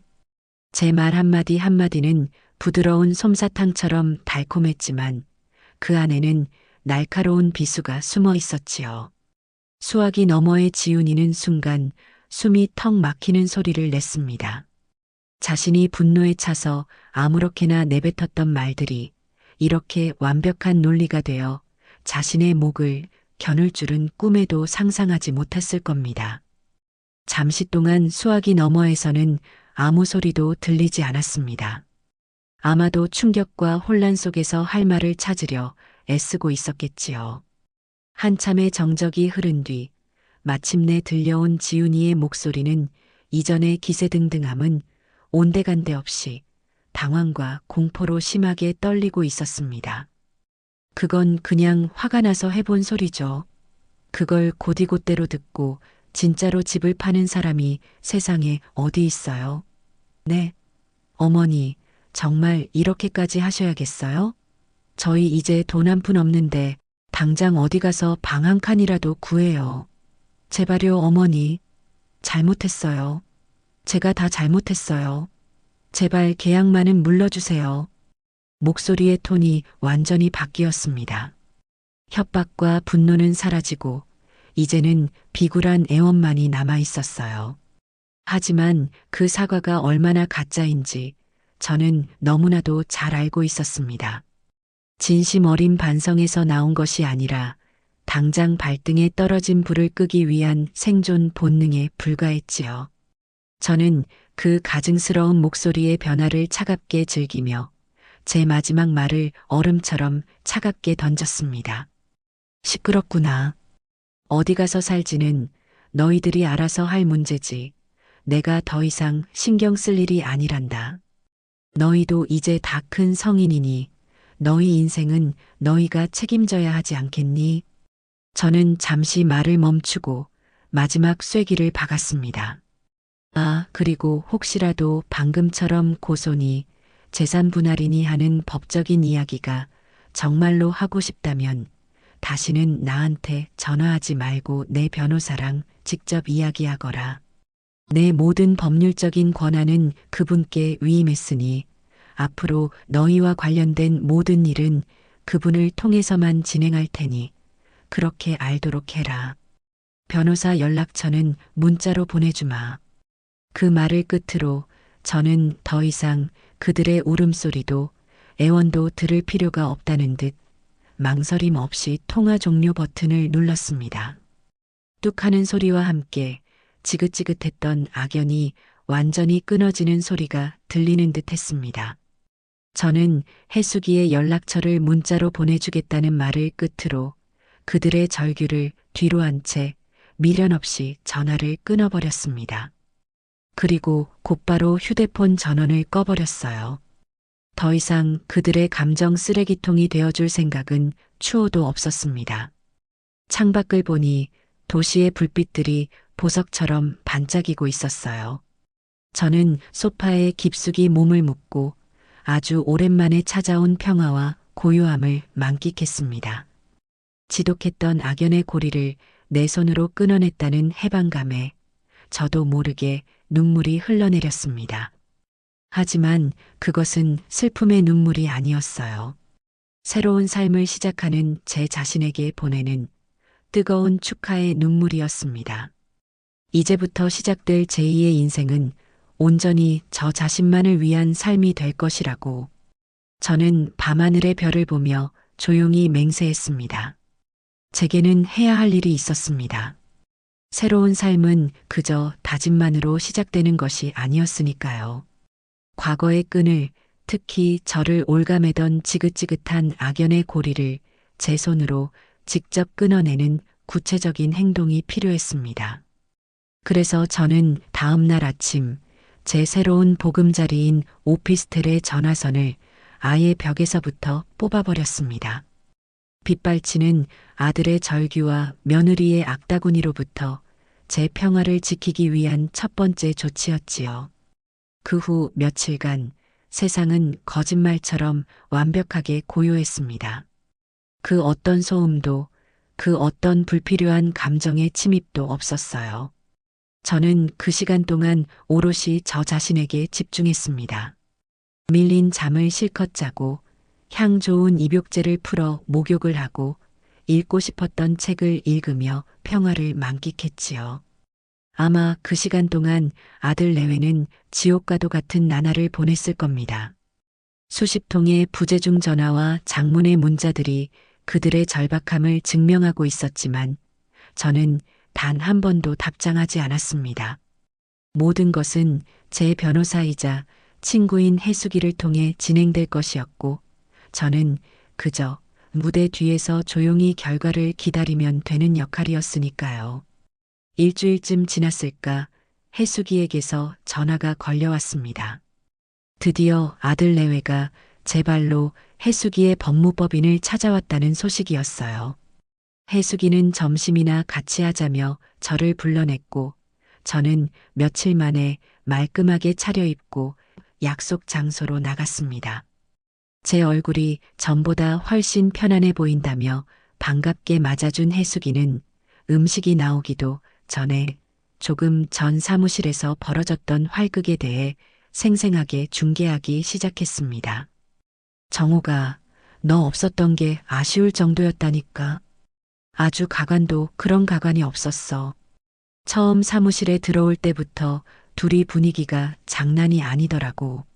아들 녀석은 거의 초죽음이 된 얼굴이고 그 며느리는 눈에 도끼가 아주 가득 차서는 내가 명함을 건네고 자리에 앉으라고 하는데도 며느리가 대뜸 소리부터 지르더라. 해수기는 며느리의 말투를 흉내내며 실감나게 말을 이었습니다. 당신이 우리 어머님 변호사예요? 어떻게 변호사라는 사람이 가족관계를 이렇게 파탄내는 일에 앞장설 수가 있어요? 이건 명백한 사기예요. 이러면서 말이야. 하도 기가 막혀서 내가 그랬지. 신지훈 씨, 여기는 법률적인 사실관계를 따지는 곳이지 심파극 찍는 무대가 아닙니다. 그리고 사기죄가 성립하려면 기망행위가 있어야 하는데 구정욱 여사님은 본인 소유의 집을 본인 의지로 처분하신 겁니다. 여기에 어떤 기망행위가 있다는 거죠? 하고 말이야. 해수기의 말에 따르면 며느리는 법적인 논리 대신 감정적인 호소와 막무가내 떼쓰기로 일관했다고 합니다. 시어머니가 자신들을 길거리로 내쫓았다. 아들 된 도리를 운운하며 재산의 일부를 받을 권리가 있다. 정신적인 피해 보상까지 청구하겠다며 길길이 날뛰었다는군요. 그 옆에서 아들 남식이는 안절부절 못하며 지훈아, 그만해. 변호사님, 저희 어머니 좀 만나게 해주세요. 만나서 이야기하면 오해를 풀 수 있을 겁니다라는 말만 셔츠가 젖도록 땀을 흘리며 반복했다고 하고요. 그래서 내가 서류 몇 장을 테이블 위에 툭 던져줬지. 해수기의 눈이 장난스럽게 빛났습니다. 무슨 서류? 첫 번째는 그 집 등기부등본. 구정옥, 네 이름 석자만 선명하게 찍힌 거. 두 번째는 며느리 신용정 보조에서 카드 연체 기록이랑 금액이 아주 적나라하게 나와 있는 거. 그리고 마지막 세 번째는 너한테 온 대출 승인 문자 메시지 사진이었지. 저는 저도 모르게 침을 꿀꺽 삼켰습니다. 해수기는 회심의 미소를 지으며 말을 계속했어요. 내가 서류들을 하나씩 짚어가며 차분하게 설명해줬어. 김남식 씨, 신지훈 씨. 첫째, 이 집은 두 분의 결혼 생활 이전에 구정옥 여사님 부부가 평생을 모아 장만하신 고유재산으로 법적으로 두 분에게는 단 1원의 권리도 없습니다.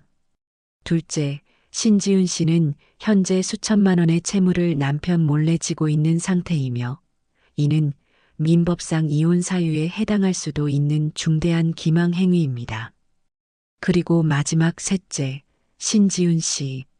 시어머니 명의를 도용해 대출을 받으려 한 행위는 사기 미수죄에 해당할 수 있는 명백한 범죄 행위입니다. 지금 정신적 피해 보상을 운운할 쪽은 구정옥 여사님이지 두 분이 아니라는 말입니다. 해수기가 범죄 행위라는 단어를 입에 올리는 순간 그렇게 기세등등하던 며느리의 얼굴이 새하얗게 질리더라는 것이었습니다. 자신의 행동이 단순한 가정 불화를 넘어 법적인 처벌을 받을 수도 있는 범죄라는 사실을 그제야 깨달은 것이지요. 아들 남식이는 그 자리에 거의 주저앉을 것처럼 휘청거렸다고 합니다. 아내의 카드빚도 모자라 제 명의로 대출까지 받으려 했다는 사실은 꿈에도 몰랐던 눈치였어요. 내가 마지막으로 쐐기를 박았지. 만약 계속해서 구정옥 여사님을 찾아가거나 연락해서 괴롭힐 경우 접근금지 가처분 신청과 함께 사기 미수건으로 형사 고소까지 진행할 수 있음을 분명히 알려드립니다. 한 달의 유예기간을 드렸을 때 조용히 짐 빼서 나가시는 게 두 분이 선택할 수 있는 최선의 길입니다. 하고 말이야. 그랬더니 둘 다 아무 말도 못하고 쫓기듯이 사무실을 나가더라고. 그런데 복도에서 들리는데 며느리가 아들 뺨을 때리는 소리가 나더라. 이게 다 너가 무능해서 그런 거야. 하면서 악을 쓰는데 참 끼리끼리 만났다는 생각이 들더라. 해수기의 이야기를 다 듣고 나니 속이 다 시원하면서도 한편으로는 아들에 대한 착잡한 마음을 금할 수가 없었습니다. 제 아들이지만 어쩌다 저런 여자에게 발목이 잡혀 인생을 망치고 있는지. 하지만 이제 그 또한 제 아들이 감당해야 할 몫이었습니다. 저는 해수기에게 진심으로 고맙다는 인사를 전했습니다. 친구의 도움 덕분에 가장 골치 아픈 문제를 너무나도 깔끔하게 해결할 수 있었으니까요. 그날 이후로 며칠간 더 이상 아들에게서는 연락이 오지 않았습니다. 아마도 해수기의 사무실에서 겪었던 충격과 아내의 실체를 알게 된 배신감 속에서 혼란스러운 시간을 보내고 있겠지요. 저는 그저 묵묵히 제 시간을 보낼 뿐이었습니다. 그러던 어느 날 밤 오피스텔 인터폰이 울렸습니다. 화면에는 낯선 번호가 떠 있었지만 왠지 아들일 거라는 직감이 들었어요.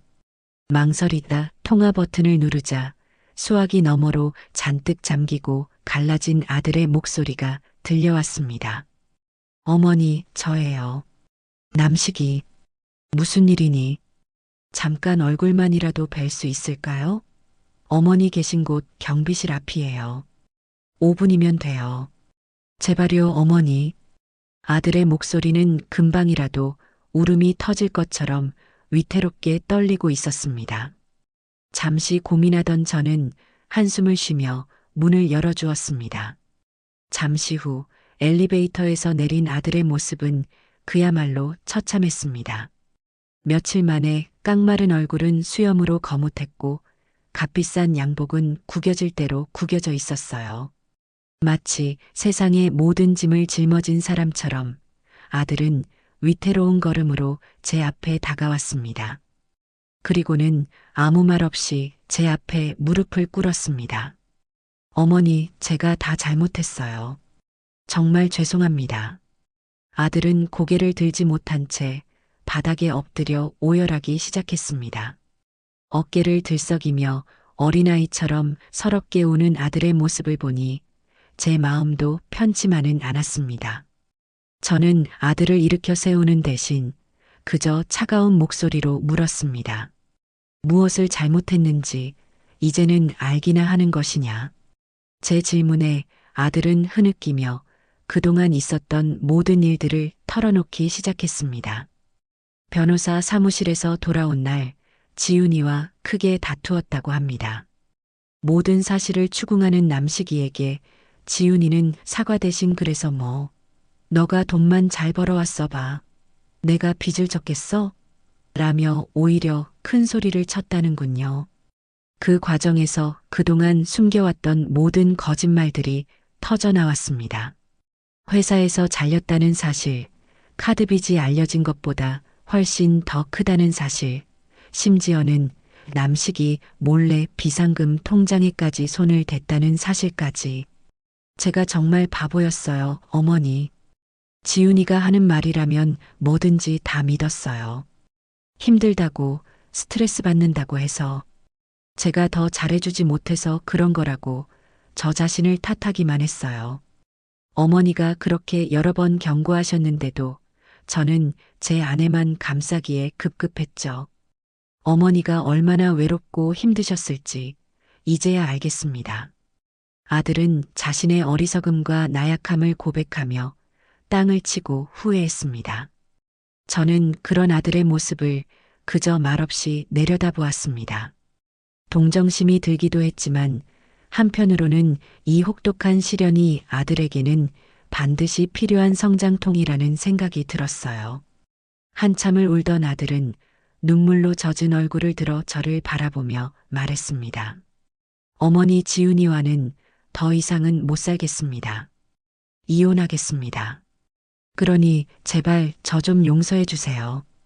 어머니 아들로 다시 살 수 있게 한 번만 기회를 주세요. 저는 무릎 꿇은 아들 앞에 쪼그려 앉아 아들의 눈을 똑바로 마주 보았습니다. 그리고 제 진심을 담아 아주 단호하게 말했습니다. 일어나거라. 네가 정말 모든 것을 깨닫고 새로 시작할 각오가 되었다면 더 이상 내 앞에서 무릎 셔치는 모습을 보이지 마라. 이혼은 네가 결정할 문제다. 누구 때문이 아니라 너 자신의 인생을 위해 내리는 선택이어야만 해. 그리고 용서는 내가 하는 것이 아니다. 너 스스로가 너의 지난 과오를 책임지는 행동으로 증명해 보이는 거야. 그때가 되면 나도 너를 다시 아들로 받아들일 수 있겠지. 제 말에 아들은 눈물을 멈추고 저를 한참 동안 바라보았습니다. 그리고는 천천히 아주 힘겹게 자리에서 일어났어요. 비틀거리는 몸이었지만 그 눈빛에는 전과 다른 무언가가 있었습니다. 그것은 절망이 아닌 아주 작은 결의의 빛이었습니다. 아들은 제게 깊이 고개를 숙여 인사하고는 아무 말 없이 돌아섰습니다. 저는 닫히는 현관문을 보며 제 아들이 비로소 어른이 되기 위한 첫걸음을 떼었다는 것을 직감했습니다. 그 걸음이 얼마나 고통스럽고 외로울지 알기에 마음이 아팠지만 저는 더 이상 아들의 인생에 대신 나서주지 않을 작정이었습니다. 스스로의 힘으로 가시밭길을 헤쳐나와야만 비로소 진정한 어른으로 거듭날 수 있을 테니까요. 아들이 다녀간 이후 모든 것은 아주 빠르게 제자리를 찾아가기 시작했습니다. 남식이는 며칠 뒤 제게 전화를 걸어 지훈이와 이혼하기로 합의했다는 소식을 전해왔어요. 생각보다 순순히 합의를 해주었다는 말에 의아했는데 아마도 해숙이가 언급했던 형사고소라는 말이 꽤나 효과적이었던 모양입니다. 지훈이는 위자료를 요구하는 대신 자신의 카드빚 일부를 남식이가 해결해주는 조건으로 이혼 서류에 도장을 찍었다고 하더군요. 아들은 마지막까지 호구 노릇을 한 셈이었지만 저는 더 이상 아무 말도 하지 않았습니다. 그 빚을 갚아나가는 과정 또한 아들이 치러야 할 수업료의 일부일 테니까요. 이삿날은 생각보다 빨리 다가왔습니다. 한 달의 유예기간이 채 끝나기도 전에 남식이는 집을 모두 비웠다는 연락을 해왔어요. 지훈이는 이미 며칠 전에 자기 집만 챙겨서 친정으로 돌아갔다고 했습니다. 저는 김 사장에게 연락해 새로운 집주인에게 열쇠를 넘겨주라고 부탁했습니다. 굳이 그 텅 빈 공간에 다시 찾아가 마지막 인사를 하고 싶은 마음은 들지 않았어요. 제게 그 집은 이제 아름다운 추억이 아닌 끔찍한 악몽의 공간으로 기억될 뿐이었습니다. 이혼 절차가 마무리되고 아들이 작은 원룸을 구해 이사했다는 소식을 들었을 때 저는 아들을 조용한 한정식 집으로 불러냈습니다. 전보다 더 야위었지만 어딘지 모르게 단단해진 얼굴의 아들을 보니 마음이 조금 놓였어요. 우리는 어색한 침묵 속에서 식사를 했습니다. 식사가 끝날 무렵 저는 가방에서 작은 열쇠 하나를 꺼내 아들 앞에 놓았습니다. 이게 뭐예요, 어머니? 너 살 집이다. 방 2개짜리 작은 빌라인데 회사랑도 가깝고 주변이 조용해서 지낼 만할 거야. 전세 계약은 이미 다 해놨으니 너는 몸만 들어가면 된다. 제 말에 아들은 화들짝 놀라며 손사래를 쳤습니다. 어머니, 안 돼요. 저 더 이상 어머니한테 손 벌릴 면목 없어요. 제가 알아서 할게요. 이건 너 좋으라고 주는 게 아니다. 내 아들이 최소한 사람답게 살 수 있는 환경을 마련해 주는 것뿐이야. 대신 조건이 있다. 이 집은 너에게 준 것이 아니라 잠시 빌려주는 것이다. 앞으로 월급 받으면 매달 50만 원씩 이 전세금을 갚는다는 생각으로 내게 보내거라. 언제 다 갚을지는 모르겠지만 네가 땀 흘려 번 돈으로 네 보금자리를 마련한다는 책임감을 배우라는 뜻이다. 할 수 있겠니? 제 말에 아들은 한참 동안 말이 없었습니다. 그저 눈시울이 붉어진 채로 제가 내민 열쇠를 가만히 내려다볼 뿐이었어요. 한참 후에야 아들은 떨리는 손으로 열쇠를 집어들고 낮은 목소리로 대답했습니다. 네, 어머니 그렇게 할게요. 정말 감사합니다. 그날 이후 아들은 제 말대로 매달 꼬박꼬박 제 통장으로 돈을 붙여왔습니다. 그리고 주말마다 제가 있는 오피스텔로 찾아와 함께 저녁을 먹고 말없이 집안일을 돕고 돌아가곤 했지요. 우리는 예전처럼 살가운 대화를 나누지는 않았지만 그 침묵 속에서 서로의 마음을 이해하고 치유해 나가고 있었습니다. 반면 며느리였던 지훈이의 소식은 더 이상 들려오지 않았습니다. 그런데 어느 날 오후 제가 외출을 마치고 오피스텔로 돌아왔을 때 1층 로비에서 절대 마주치고 싶지 않았던 인물과 맞닥뜨리게 되었습니다. 잔뜩 수척해진 얼굴에 값싼 트레이닝복 차림의 지훈이가 저를 기다리고 있었던 겁니다. 저를 발견한 지훈이는 귀신이라도 본 것처럼 놀라더니 이내 제게 달려와 바짓가랑이라도 붙잡을 기세로 매달렸습니다. 어머니, 어머니, 저 좀 살려주세요. 제가 다 잘못했어요. 제가 정말 죽을 죄를 지었어요. 예상치 못한 상황에 당황했지만 저는 곧 평정심을 되찾고 지훈이를 차갑게 밀어냈습니다. 여긴 어쩐 일이니? 내가 다시는 찾아오지 말라고 했을 텐데. 제 냉담한 반응에 지훈이는 바닥에 주저앉아 서럽게 울기 시작했습니다. 그 모습은 예전에 제 앞에서 기세등등하게 소리치던 그 모습과는 너무나도 달랐어요. 어머니, 친정에서도 쫓겨났어요. 빚쟁이들한테 매일같이 시달리고 남식 씨는 전화도 안 받아요. 저 정말 갈 데가 없어요. 어머니, 예전에 어머니가 저한테 주셨던 그 폐물이라도 그거라도 팔아서 급한 불이라도 끌 수 있게 한 번만 도와주세요. 네. 기가 막혔습니다.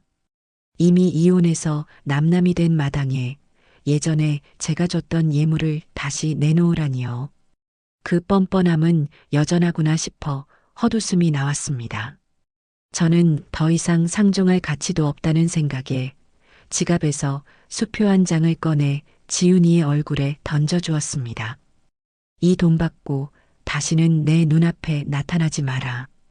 다음에 또 한 번 찾아오면 그때는 정말로 경찰 부를 거다. 100만 원짜리 수표였습니다. 그 돈이 지훈이의 인생에 어떤 도움이 될지는 모르겠지만 제가 그 아이에게 베풀 수 있는 마지막 동정이자 완벽한 절연의 표시였어요. 지훈이는 바닥에 떨어진 수표를 황급히 주워들고는 제게 몇 번이고 고개를 숙이고는 허둥지둥 사라졌습니다. 저는 그 초라한 뒷모습을 보며 인과응보라는 말을 실감했습니다. 자신의 분수를 모르고 남의 것을 탐하던 자의 최후는 결국 저렇게 비참해질 수밖에 없는 것이지요. 그 일이 있고 난 뒤 제 마음은 놀라울 정도로 평온해졌습니다. 제 인생을 좀먹던 마지막 암세포까지 완벽하게 도려낸 기분이었어요. 집을 판 돈은 해수기의 조언에 따라 안전한 연금 상품과 채권에 나누어 투자해 두었습니다. 이제 저는 평생 돈 걱정 없이 오롯이 저 자신만을 위한 삶을 살아갈 준비를 마친 것이지요. 어느 맑은 가을날 저는 홀로 공항으로 향했습니다. 제 손에는 스위스로 향하는 비행기 표 한 장이 들려 있었어요. 평생을 가족을 위해 남편과 자식을 위해 헌신하며 살아왔지만 단 한 번도 저 자신을 위한 여행을 떠나본 적이 없었습니다.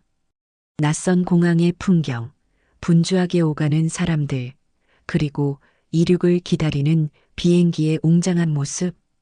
그 모든 것이 제게는 새로운 시작을 알리는 축복처럼 느껴졌습니다. 비행기가 활주로를 박차고 하늘로 날아오르는 순간 저는 창밖으로 작아지는 서울의 풍경을 내려다보며 조용히 미소 지었습니다. 아주 길고 어두웠던 터널을 지나 마침내 제 인생의 가장 눈부신 햇살 속으로 나아가고 있었습니다.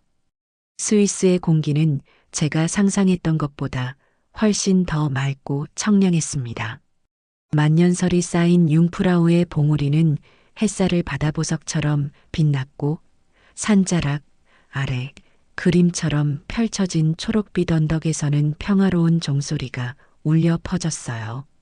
저는 그곳에서 아무것도 하지 않을 자유를 만끽했습니다.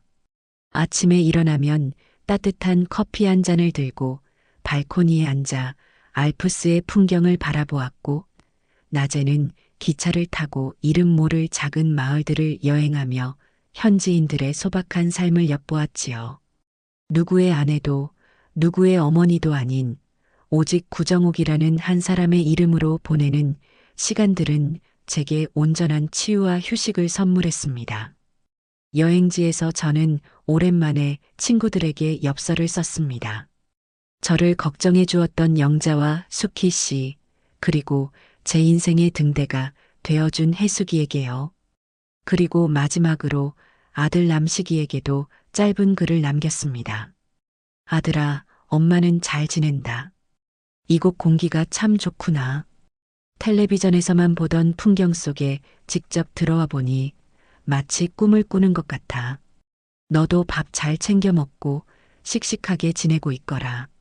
너무 일만 하지 말고 가끔은 하늘도 쳐다보는 여유를 갖길 바란다. 돌아가면 보자. 그 엽서를 붙이고 나니 마음이 한결 가벼워졌습니다. 예전에 저였다면 아들 혼자 고생하고 있는데 나만 이렇게 좋은 곳에 와 있어도 되나 하는 죄책감에 시달렸을지도 모릅니다. 하지만 이제는 알아요. 자식의 인생을 대신 살아줄 수 없듯이 자식의 고통 또한 대신 짊어질 수 없다는 것을요. 제가 건강하고 행복하게 제 삶을 살아가는 것이 멀리서나마 아들을 응원하는 최선의 방법이라는 것을 깨달았습니다. 한 달간의 꿈 같은 여행을 마치고 한국으로 돌아왔을 때 제 삶에는 몇 가지 긍정적인 변화가 생겨 있었습니다. 우선 저는 더 이상 좁은 오피스텔에 갇혀 지내지 않기로 결심했어요. 여행을 통해 얻은 활력으로 저는 동네 문화센터에 등록해 그동안 배우고 싶었던 것들을 하나씩 배우기 시작했습니다. 서툰 솜씨로나마 흙을 빚어 찻잔을 만들기도 하고 동네 아주머니들과 함께 합창단에 들어가 목청껏 노래를 부르기도 했지요. 새로운 사람들을 만나고 새로운 것을 배우는 하루하루는 제 삶을 놀라울 정도로 풍요롭게 만들어 주었습니다. 아들과의 관계도 눈에 띄게 달라졌습니다. 남식이는 이제 주말마다 의무감으로 저를 찾아오는 것이 아니라 정말로 엄마가 보고 싶다는 얼굴로 저를 찾아왔어요. 우리는 함께 장을 봐서 맛있는 음식을 만들어 먹기도 하고 가까운 공원으로 산책을 나가기도 했습니다.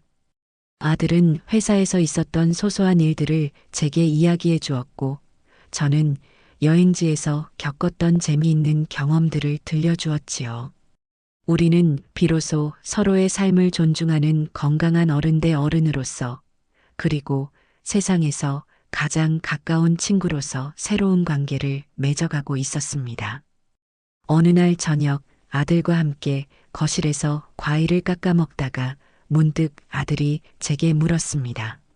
어머니, 그런데 그때 그 집 가끔 생각나지 않으세요? 평생 사셨던 곳인데 아쉽거나 후회되지는 않으세요? 저는 잠시 생각에 잠겼다가 옅은 미소를 지으며 대답했습니다. 물론 생각나지. 너희 아빠와 함께 웃고 울었던 모든 순간들이 그 집에 그대로 담겨 있는데 어떻게 잊을 수 있겠니? 하지만 아쉽거나 후회되지는 않아. 예전에는 그 집이 내 인생의 전부라고 생각했단다. 그런데 막상 그곳을 떠나보니 알겠더구나. 집은 그저 벽돌로 지은 건물일 뿐, 진짜 추억은 내 머릿속과 가슴속에 고스란히 남아있다는 것을. 그리고 그 추억을 지키기 위해 더러운 것들로부터 내 인생을 지켜내기 위해 그 집을 떠나야만 했다는 것도 말이다. 제 말에 아들은 아무 말 없이 고개를 끄덕였습니다.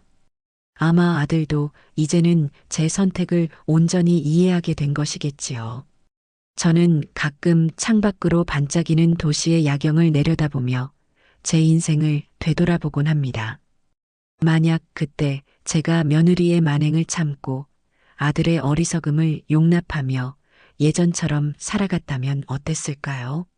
아마 저는 제 이름 대신 누구의 엄마, 누구의 시어머니로 불리며 원망과 체념 속에서 남은 인생을 천천히 소진해 갔을 겁니다. 하지만 저는 그러지 않았습니다. 제 인생의 주도권을 되찾아오기 위해 기꺼이 악역이 되는 것을 선택했어요. 그리고 그 선택이 제게 지금의 평화와 자유를 가져다 주었습니다. 사람들은 종종 희생과 헌신을 미덕이라고 말합니다. 하지만 저는 이제 압니다. 자기 자신을 존중하지 않는 희생은 결국 모두를 불행하게 만들 뿐이라는 것을요. 나 자신이 바로 서야 내 주변의 관계들도 건강하게 바로 설 수 있는 법이지요. 저는 이제 누구를 위해 사는 삶이 아닌 온전히 저 자신을 위해, 저의 행복을 위해 살아갈 겁니다. 아직 가보지 못한 여행지들이 저를 기다리고 있고, 아직 배우지 못한 새로운 세상이 저를 향해 손짓하고 있어요. 제 인생은 이제 겨우 2막을 시작했을 뿐이니까요. 짙은 어둠의 시간을 지나왔기에 지금 제 앞에 펼쳐진 이 삶이 얼마나 눈부시게 소중한지 저는 그 누구보다 잘 알고 있습니다.